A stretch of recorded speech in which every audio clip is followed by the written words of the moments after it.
Welcome back, my friends, to another Minecraft update video, and I have a question. Do you notice anything about the visuals of the game? This is Minecraft Snapshot 25W19A, brought to you by the Java team, located in Stockholm. Yes, this has been added to the news article. Take aim for this snapshot. It's a bit smaller this week, and you might want to train a bit more to learn the new projectile mechanics. And while you're here, why not enjoy some misty peaks at a distance? So I asked if you noticed anything different about the visuals, and it's not particularly obvious until you move away from terrain that something here has changed. Fog was tweaked for improved atmospheric perspective, and it now becomes foggier when it rains. It's time to fire up the old command, make it rain, and I'm seeing this for the first time. Wow.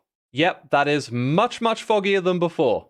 And for this video, I have also prepared a classic side-by-side comparison, because that's the best way to see these changes. And yes, the left-hand side is today's snapshot. Fog is now split into environmental and render distance based, whereas previously these were both mixed into the same concept. The render distance fog is now supposed to obscure the border of visible terrain, and the environmental fog uses spherical distance to determine its intensity. Here's a way we can visualize the render distance fog. I'm going to zoom in on the edit a little bit as we head towards these mountains, and you can see the terrain popping into existence as it loads, and then you can see it fading from that white color to the normal color of the terrain. That is the render distance fog. This looks a lot smoother when you're looking out across an ocean like so, but when you're loading in terrain, unless it blends particularly well with the color of the sky behind it, it kind of pops out like we saw up here with the mountains. The second type mentioned was environmental fog, and as I back away from this terrain, we'll see it first at the edges, but eventually it'll cover the whole terrain with a slight desaturation. This is a very subtly applied type of fog, and one that maybe could do with being toned down. It is going to be a matter of preference, but as we back away from this mountain here, it should become quite obvious what the fog is doing.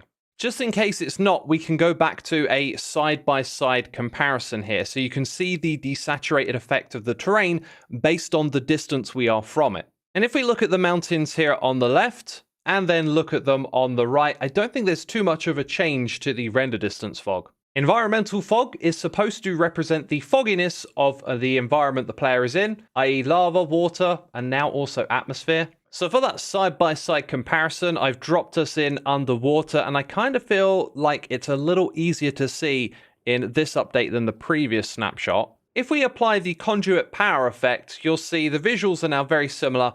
I still think the new snapshot looks slightly desaturated. And here's a view where we can see a little further into the ocean.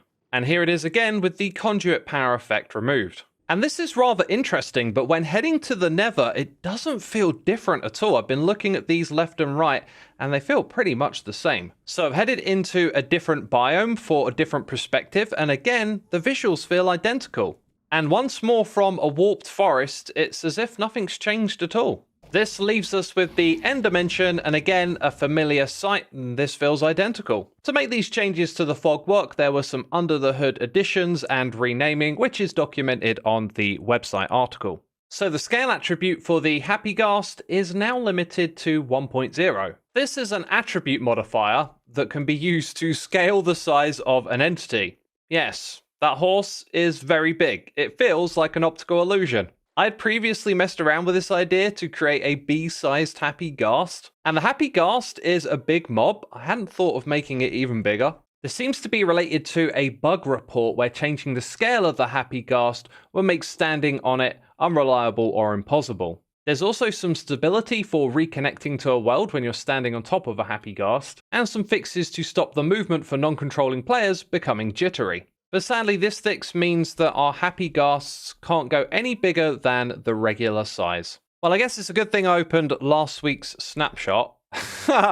We can take a look at this thing scaled up. I think 10 is the largest size you can make the Happy Ghast. That is ridiculous, my friends. And unfortunately, it's not possible anymore. Okay, sounds for the dried ghast block have been changed. First, we have its ambient sound. Its ambience when it's in water.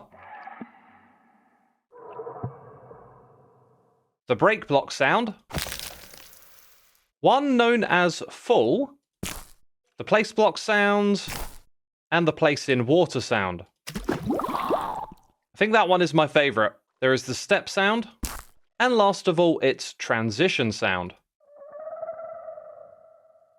Apparently, it also had a hit sound, which has been removed because, it's not an entity that you can hit. TNT changes. The entity that primed the TNT is now stored in an optional owner field of the entity.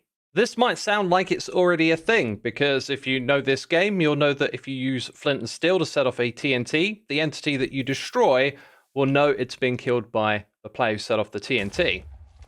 This change is in here because the TNT can forget the player that ignited it when the world is reloaded. So adding this field is the solution to that bug. Similar to this, the owner of a Vex will now also have a owner field as well. Again, this relates to a bug where that information wasn't stored in the MBT despite being used for one of its AI tasks. AI here generally referring to a Vex's pathfind.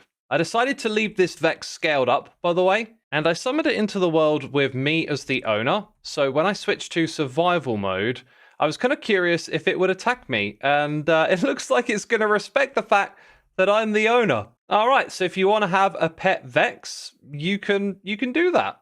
Although you might need some additional data pack magic to make it follow you, because this guy is just doing his own thing. Okay, we can now get to the new projectile mechanics, which were mentioned in the article at the very beginning of this video. Apparently my aiming needs a little bit of work, or maybe that's these new changes, who knows. The website says that projectiles now have a target tolerance margin that changes over time. Previously, all of these had a fixed 0.3 target tolerance margin, but now there is no margin for the first 2 ticks of their flight, and then after that the target margin will expand by 0.05 of a block per tick until it reaches 0.3. And this allows for better precision closer to the entity or player that is shooting. So 2 ticks will pass, and then every tick, the tolerance margin will go up by 0.05. If we multiply that by 6, it reaches its maximum of 0.3. So that means it takes 8 ticks in total to reach the normal tolerance margin.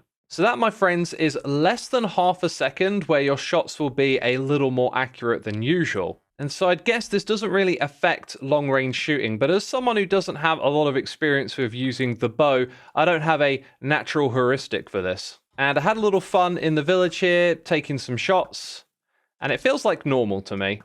But in theory, there'll be a little more accuracy when the arrow is closer to the player. This does have me wondering, though, how far does an arrow travel in half a second? So I hopped onto a search engine, did some looking around, and I found an answer of 60 blocks per second. However, there is some debate around this speed. So for you math nerds out there, consider this a challenge. How fast does the Minecraft arrow travel at when shot from fully charged? Yeah, 60 blocks in a second? I feel like that could be true just based on this observation. That means this could affect the first 24 blocks of travel, which is a fair bit of distance. Moving on from these changes, we have something rather speculative, but allegedly, tomorrow we could get a new cape simply by signing into the game. I've seen a few rumors online in recent months, people digging around in the code and finding stuff related to this, so it could be true, something to keep your eyes peeled for. And of course, after I've edited and uploaded this video, the cape gets released. All I had to do was load up Bedrock Edition of the game, and here appeared the common cape. You can see it over on this side, equipped on my player. I also logged into Java Edition of the game, and it was just here. Yeah, check this out. It is the common cape on Java 2. And just in case you wanted to see it, here's what it looks like in the preview. So how do you get this cape? Well, you literally just log into your account and then it will be there. I think the way to look at this one is to consider it like the default cape that everyone can access if they want to have a cape, because now when you next play Minecraft, you will have access to it by default. So now we have some very exclusive and rare capes. We've got lots of new ones that come around with different events, and then we've got like a base cape that every player can access. So I guess I'll re-record the end of this video. Of course, make sure you're subscribed to catch future Snapshot videos. If you are a fan of Hermitcraft, I put out a new episode a few days ago. It didn't reach as many people, so I thought I would mention it here. You know where to go to find that, and if you want to leave a like before you leave, it'll be greatly appreciated. Thanks for supporting the channel, and I'll see you soon with another one. Bye-bye.